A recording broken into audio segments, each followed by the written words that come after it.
okuva mu kitongole kyaffe ekyamawulire okuva mu bitundu bya Buganda n'olulimi Oluganda. Pulezidenti wa Finland ye agamba nti solution ku lutalo wakati wa Ukraine ne Russia ejja kufunika nga bwe yafunika mu 1949. Kiki kyaba ategeeza bw'ayogera bw'atyo? Kati President Alexander Stubb wa Finland bwe yabadde ne banne mu America ng'amaze okusinkana Trump yagambye nti yakozesa ebigambo bino: Team Europe ne Team America zilaze nti ziri wamu ku lwa Ukraine.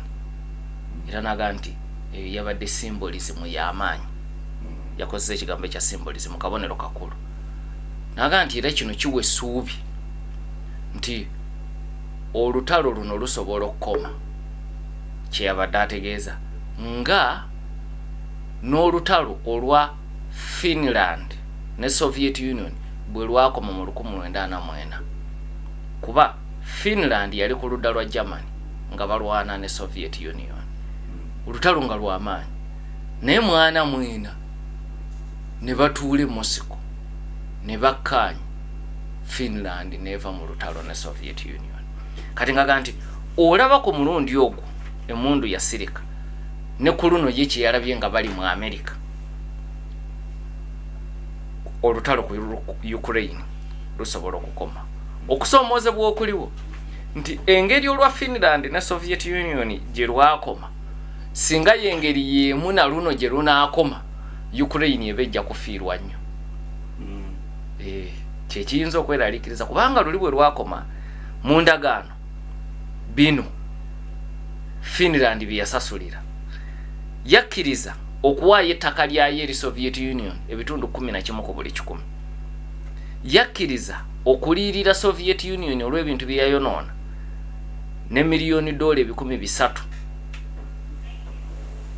okumala emyaka 6. Yakkiriza okukendeeza obunene bw'amagye gaayo obutaddamu kuteeka Soviet Union ku bunkenke. Era nekkiriza n'okugoba amagye ga Germany agaali gakyali mu ggwanga erya Finland. So kati baba akutambulira mu buufu bwe bumu kitegeeza Ukraine ebe erina okuwaayo ebitundu byayo eri Russia nga nabo baawaayo biri mu Soviet Union. Naye kansubire si kyeyabadde ategeeza naye ekyokulabirako kye yawadde bw'okigenda ebuziba kiyinza okweraliikiriza. Kati ekyo kintwala ne ku nsonga endala wano. Bashiru Mwanja abuuzizza nti ensisinkano ya Alaska ani yagisaba kiri mu giraasi nti Putin ye yasaba ensisinkano eyo ebeerewo. Era America bwe yali egaana okuyingizaamu Zelensky, omwogezi wa Trump Caroline Levitt yayogera kati nti eyasaba ensisinkano eno ye Putin. Era ayina byateekawo ng'ayagala ensisinkano eno ebeewo. Kati tujja kugitabula ate nga tuyingizaamu Zelensky. Nolwekyo okusaba okwasoka ku nsisinkano eyo kwava mu ggwanga erya Russia. Sarah asinzidde lya ntonda agambye ali mu kulima mwanyi nga bw'atuwuliriza. Simanyi oba yatambudde n'akalediyo balina bwakumatu obw'essimu. Naye weebale nnyo okuwuliriza.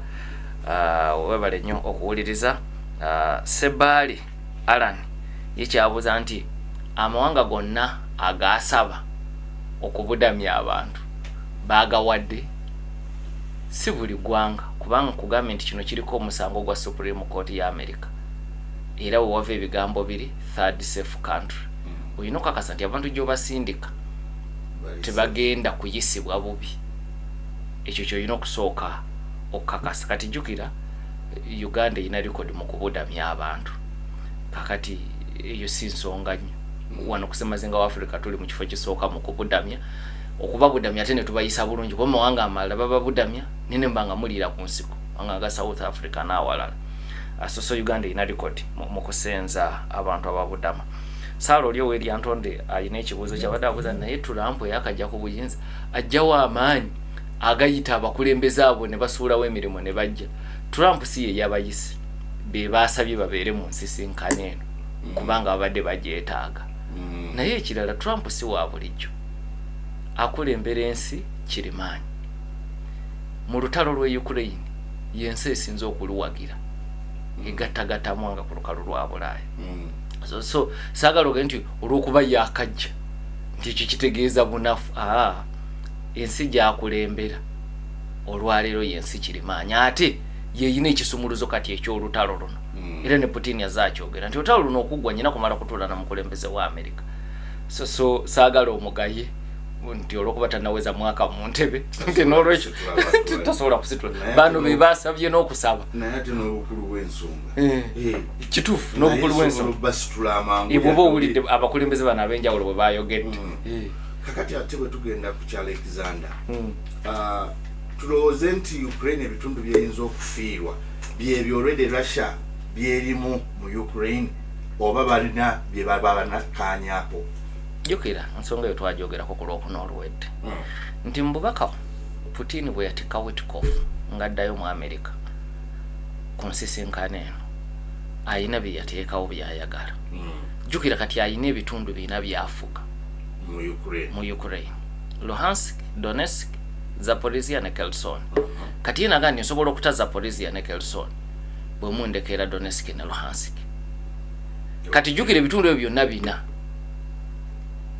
abifuga naddala eri Donbass yeri mu Luhansk ne Donetsk. Ebitundu ebisinga obunene byabifuga okuva 2014.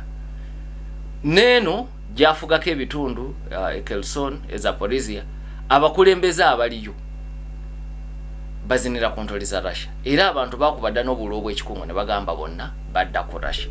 So bye bitundu ebiri mu kwogerwako mu nteeseganya. Ne Zelensky n'amawanga ga Bulaaya gagamba Ukraine teyina kuta kitundu kyonna.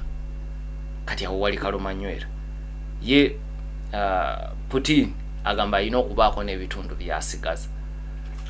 Europe egamba Alexander byayogera anamwena bwe baafiirwa alinga ayina wawagiriramu Putin. Naye amawanga ku lukalu lwa Bulaaya gagamba tewali kitundu kye bata. Ne kuno zino ntandikwa zaakuteeseganya. Ekitundu ekitajja kubeerako kusika mugwa kye kya Crimea kuba nakyo akisaba Putin yakirina naye agamba mu butongole ayagala bali bakyatule nti kiki ayagala bakyatule yakirina naye kiringa bwola banyambadde ekooti eno yange naye njagala kive mu kamwako ogambe nti yange kati kyayagala bakyatule ku Crimea ya Putin ayagala kive mu kamwako awo. Kati ekyamazima ekyo tekiriko kubuusabuusa tekikyasobola kudda Ukraine. Naye bino ebitundu ebirala ebisigadde kebere Donetsk ne Luhansk basobola n'okuddayo mu ndagaano ye Minsk. Jukira tujogeddeko nnyo mu myaka 3 egy'olutalo. Endagaano ye Minsk baali bakkaanyiza bwe bati nti kati kulu twatwogera ku Donetsk yeka Luhansk twatwogera ku Donbass Luhansk ne Donetsk kuba Zaporizhia ne Kherson Russia yali tenajjayo. Naye kwolwo kye bakkaanya ku bitundu ebyo ebibiri ebye Donbass nti bisigale nga bya Ukraine. Naye ababikulembera babe nga beetengeredde okusalawo ku nsonga ezimu ng'enkolagana yaabwe ne Russia ng'awo tebalina kudda Kiev kwebuuza ku bakulembera Ukraine. Kati yali win-win situation nti mu theory ng'ebitundu bisigadde bya Ukraine naye nga mu practice bya Russia. Kati mu bwongo bw'aba Ukraine nga bagumu nti ebitundu byabo. Ndowooza nti ku nkomerero yaabyo nabayinza okwesanga nga bazeeyo ku ndagaano efaanana bwetyo eye Minsk. Kati singa Ukraine eba efiiriddwa ebitundu bino ebyogerwako eba esigaddewo kyenkana ki? Ukraine nsi nnene ekubyamu Uganda emirundi nga 3 ku lukalu lwa Bulaaya yeddirira Russia. So ebitundu yadde binene naye era esigala nnene naye ekyo si kyekikulu. Teri nsi eyagala gitwalako yadde fuuti. So ekyekitundu ekisigalawo si y'ensonga. Ekikulu ensonga butatwalibwako yadde fuuti. So debate teri ku bugazi bwa kitundu kye batwala. Tuli ku kirala 8 kisonze 8 kya Basafa Maru.